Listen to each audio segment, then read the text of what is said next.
I think probably what comes to mind first is universally, well, these are all universal, but labor shortages is one of the things that's really impacting them to the point where one or two of our customers are actually dismantling production lines and moving them to Mexico because they're just unable to get any qualified workers at all.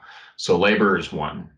I think another one that's pretty impactful for them is the uncertainty around not just the availability of components that they need. I mean, the chip shortage is something everybody's heard about, but it's not just chips. And even when there's supply, the fluctuation in pricing is causing them fits. And that kind of leads us to the third one, which is the relationship they have with their customers. Some of the stories that we hear are there are certain OEMs that understand that the suppliers bid contracts based on certain assumptions about pricing that went out the window when the pandemic hit. And they are, in some cases, able to sit down with the OEM, negotiate how to handle those disruptions. But there are cases we've also heard about where the OEMs have said, no, that's your tough luck. You know, the fact that some material is 10 times more expensive, and you know, that's your problem to deal with. So the relationship, I think, is probably the third thing that they're worried about. Right behind that would probably be just the incredible increase in the number of programs that they're being asked to work on at any one time. So I guess if you were to summarize all of that together, you've got four major issues that we hear universally with every conversation we have.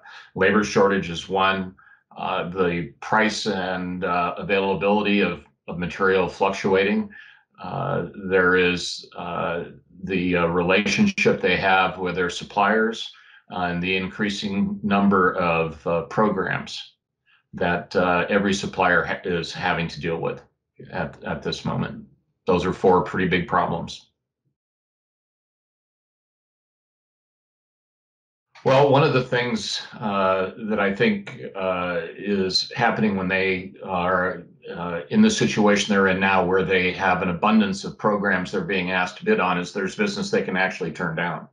And I think the sense I have is that the leverage that the OEMs used to have over the suppliers is shifting in favor of the suppliers more often than it is in favor of the OEMs these days. So suppliers have the ability to go back and say, well, you know, I can bid on that program, but you might need to source that material, Mr. Customer, and deal with whatever those fluctuations are in pricing and availability. You know, something like that would be a tactic that we've heard of being used. Well, it is in a couple of different ways. I mean, one effect it's having is it's just more programs, more work they're being asked to do, and some of that's coming from, you know, new OEM customers that have entered the market, like Rivian would be a good example of that. Lordstown, Tesla, you know, all those EV makers, even the traditional ICE or internal combustion OEMs, those product lines are being converted over to electrification, but that doesn't mean the other programs are shutting down. So that's how you wind up with this, you know, multiplication effect on the number of programs that are out there. So it is contributing, but not directly. You know, it's more the volume of work that's, you know, creating that.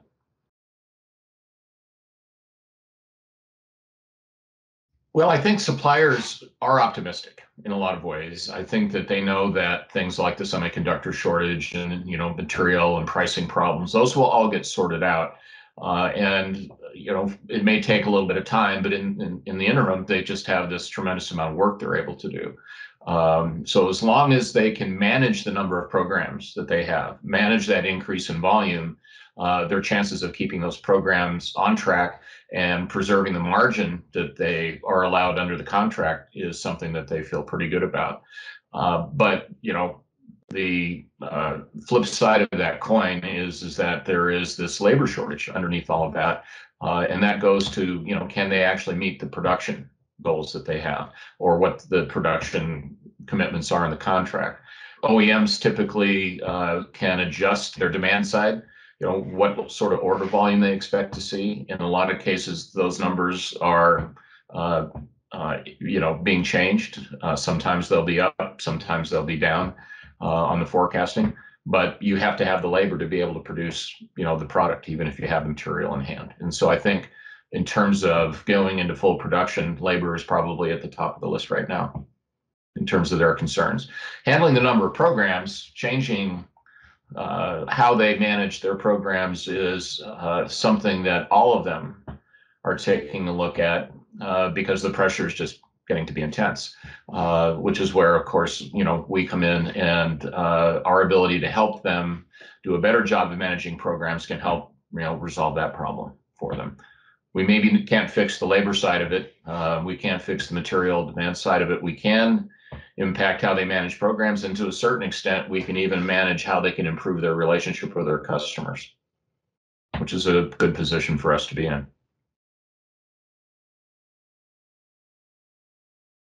Well, one of the challenges in dealing with that is it's difficult for suppliers, for instance, to just think about picking up and moving to a better labor market.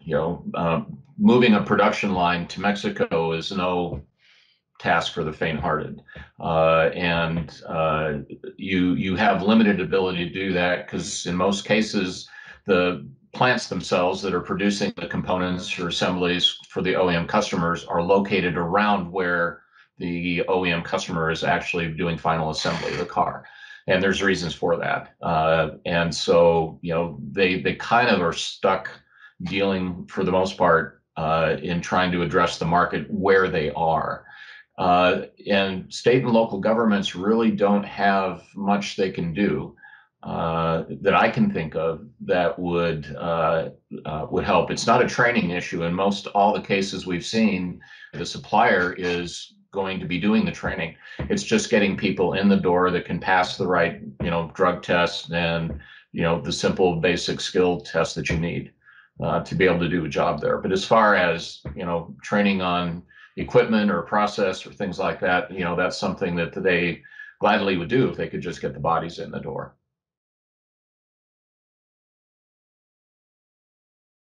Well, I think there's going to be a big focus on reworking the relationship between the suppliers and their OEM customers. There has to be, because a situation like the one where the OEM is insisting that in a situation like the one we're in, the supplier maintain the price and delivery commitments they contractually had, when in many cases these OEMs don't feel or don't have that same obligation. They might say, we want 20,000 of these parts over this period of time, and then maybe they only take delivery on 5,000. So the relationship's got to change, and that's where I said I think it's really a point in time where the leverage is going to change to benefit the suppliers, and it's going to take some of these OEMs and bring them to the negotiating table and start to talk about ways to deal, with some of those challenges.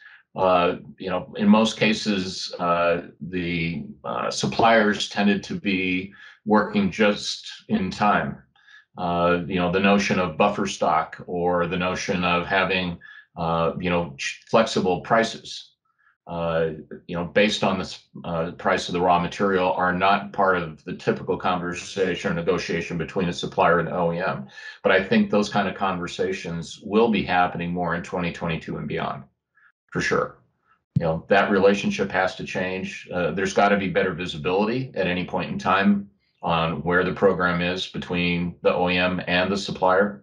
That's going to have to, get more into positive territory. Today, typically, it's just an exercise in, reactionary collection of data and finding a problem before it's too late to really do anything about it. If they can make the program have a level of transparency at points in time that they don't have today, that would do a lot to improve the relationship, I think.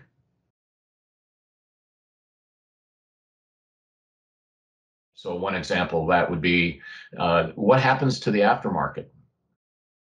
Are we going to see an increase in the number of companies that are producing replacement parts for vehicles? There's already an issue where, vehicle quality has gone up so much that the expected lifetime of a vehicle has gone up along with that. And, are customers going to be doing more replacement of, components on cars than they are, buying new cars? And what does that mean to the OEMs? There's, definitely a situation where the movement towards electrification, I think, is assumed to be widespread, both geographically uh, and also throughout, various economic, classes. And you need a few things for that. You need infrastructure, to be in place. That's not happening as quickly as it needs to. You have certain categories of use for which electrification isn't necessarily coming all that quickly. We've talked about this in other forums where uh, the uh, the presence of charging infrastructure, for instance, tending to be local to large population centers, will tend to put electrification mostly around those large population centers. But this country is extremely diverse in terms of the distribution of people, where they're at. In a lot of cases, particularly out west, there's really, not a practical solution for electric vehicles. Kind of the same way we have that problem with rural internet, for instance. It has to make economic sense to build out high-speed internet, ground-based high-speed internet to rural areas. In a lot of cases, that hasn't happened. And I think the same thing is true about the infrastructure behind electrification. Sometimes autonomy, goes along with electrification. That's a whole other area that we haven't really explored very much. The amount of software content that's going into these vehicles. There's a conversation, I think it was the CEO of Stellantis, that said they were thinking that they might be able to get in as much as $20 billion in software and services revenue. We had a very interesting conversation about that. And I think that's not a good model. Economic model. The consumers probably aren't going to follow it. They're not going to be paying for a constant stream of things that you already get and are already paying for. Why would you want updated maps and pay for that subscription for your car when you have them on your phone already for free with Google Maps?